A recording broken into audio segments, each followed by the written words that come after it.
This week on Under the Radar, a truly horrific story of oppression you won't believe. Only at the last minute did sanity prevail to prevent an entire community from being offended.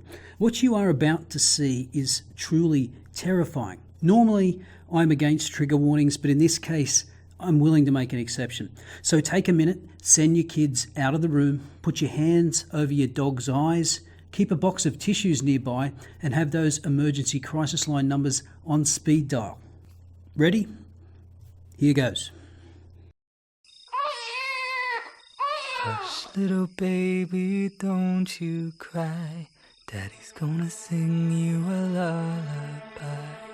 When you're sleeping safe and sound, you've got the proudest dad in town. One day you'll be big and strong. Remember, you can sing this song. See? I warned you. Absolutely disgusting. Can you believe that this was going to be played across Australian TV networks as a community service announcement? I mean, what is this? Early 1940s Germany? Goebbels would be proud. Imagine if a lesbian couple had seen that. There'd be mass suicides in the street. So the justification is that this ad was too political given the current debate, I use that term loosely, around same-sex marriage. According to Free TV Australia, that represents the free-to-air commercial networks, the Father's Day ad by not-for-profit group Dads for Kids likely contained political matter.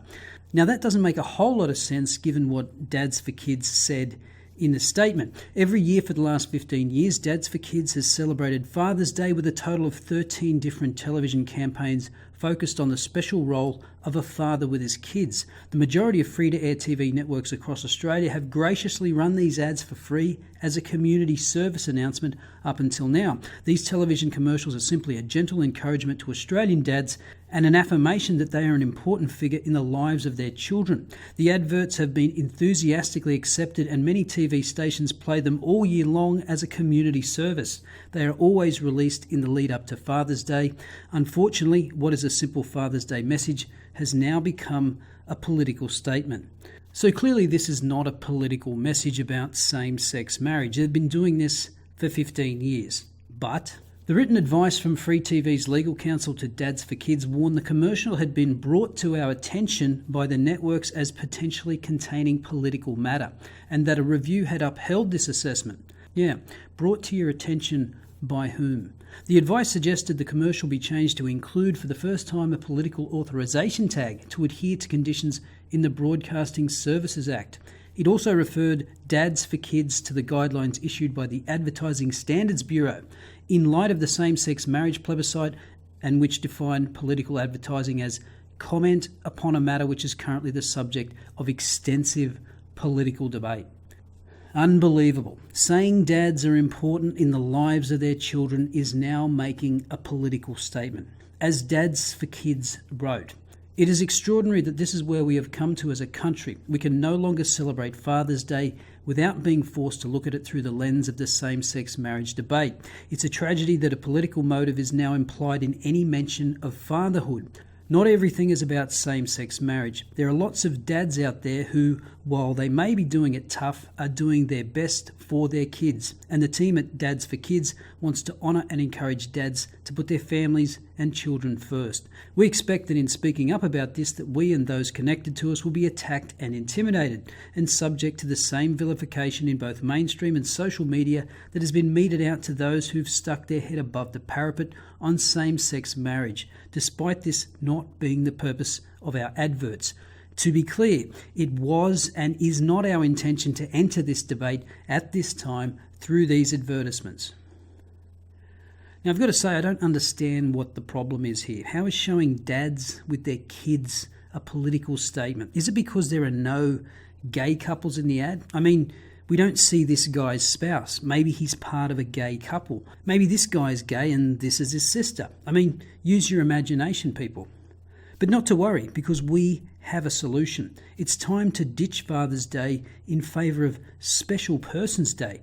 And boy, do we have a special person to sell this idea to you. Let's turn now to the push to rename Father's Day Special Persons Day so children without a dad aren't offended.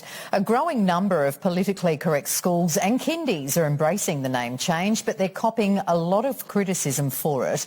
Now, earlier I spoke with Dr. Red Ruby Scarlett. You spoke with who? Dr. Red Ruby Scarlett. What's that? A university academic and convener of the Social Justice in Early Childhood activist group. Oh, academic and convener of the Social Justice in Early Childhood activist group. Now it makes sense. Well, Red, firstly, thank you very much for your time. Look, what is the argument for having Special Persons Day rather than Father's Day?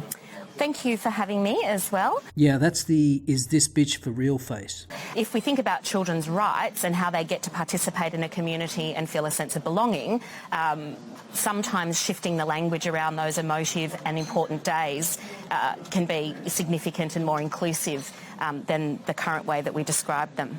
Now, if you listen to these social justice robots enough, you can break down the doublespeak into plain English. Note what she says here. Sometimes shifting the language around those emotive and important days. Shifting the language. Shift is a euphemism for control. You want to control the language that other people use because people like you are obsessed with controlling other people's language and behaviour. So is it essentially, though, for children who don't have a dad for whatever reason? Yes, but also there are children who have a dad who also have a grandfather and also have an auntie and also have other kinds of relatives.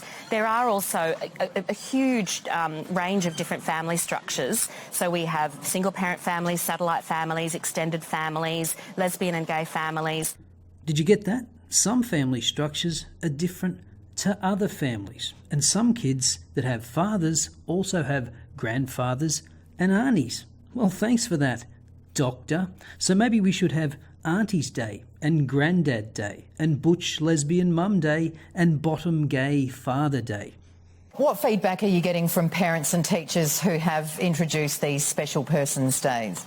There's a range of different communities across Australia, and I've actually been talking with them over the last couple of days since this has been in the media. And essentially what happens in early childhood is they work very closely with their communities and they negotiate these kinds of emotive and special family events with the families who are attending the centre. So there's quite a lot of input, and I think the conversation or the argument, as you'd said from the get-go, maybe isn't so much about the educators and the families. I'm wondering whether it's people who care about children and worry that they won't have these significant family days and celebrations in their educational settings, but perhaps they don't quite know the context of what's happening in those particular communities. But there has been a backlash.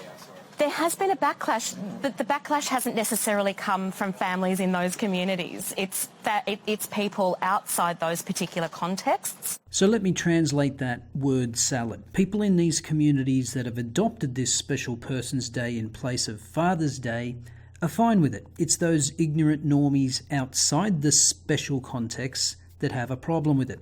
So if your child goes to a school that wants to do this and you and all the other parents buy into it, then go for it if it makes you feel more inclusive. It's none of my business. But I suspect the giant red ruby here, with her penchant for controlling language, wants to ram it down everyone's throats, even those that don't want it. Your activist group is Social Justice in Early Childhood. Why is social justice important for little kids? There's a lot of Australian research that has actually informed a lot of international research, teacher research, for example, that has demonstrated children's capacity to be really inclusive once they know about these ideas and they think, wow, why are people seeing this as a controversy? Why are we calling this political correctness when in fact it's about our rights? Well, imagine that. Kids are really inclusive once they know about these ideas. Well, you know what? I don't think kids give a shit. In fact, when they're little, they're far less likely to be judgmental, precisely because people haven't filled their heads full of crap yet. Like separating kids by race and telling little white kids as young as 6 that they're born racist and that they should feel guilty benefiting from white privilege. Now, some people have said that this is an attack on fathers and males more generally, but if you go back a few months, you might remember a bunch of schools cancelled Mother's Day in Melbourne. Of course, it was in Melbourne, and one in particular, Moonee Ponds West Primary School, replaced it with International Families Day because inclusiveness. Then they apparently did a backflip when Bill Shorten gave them a call, as that school is in his electorate of Maribyrnong. Now, I have some sympathy for schools trying to negotiate this call for inclusiveness and those that want to keep with the tradition. But perhaps the best solution is for schools just to stay out of it, like one school in Canada did. This is what they said to parents in a letter back in May. In an effort to celebrate diversity, inclusivity, and also nurture our students who are part of non-traditional families, we have decided to encourage those celebrations to take place at home. Due to this, the children will not be making gifts at school to give on Mother's and Father's Day. We feel each family knows the best way to celebrate with their own family. Thank you for your understanding. And I don't mind that because it puts the decision in the hands of the parents, not in the hands of school administrators and not in the hands of social justice activists. So, do we need to make Mother and Father's Day more inclusive or just leave it up to the parents to decide? Let me know your thoughts in the comments below. I'll see you next time.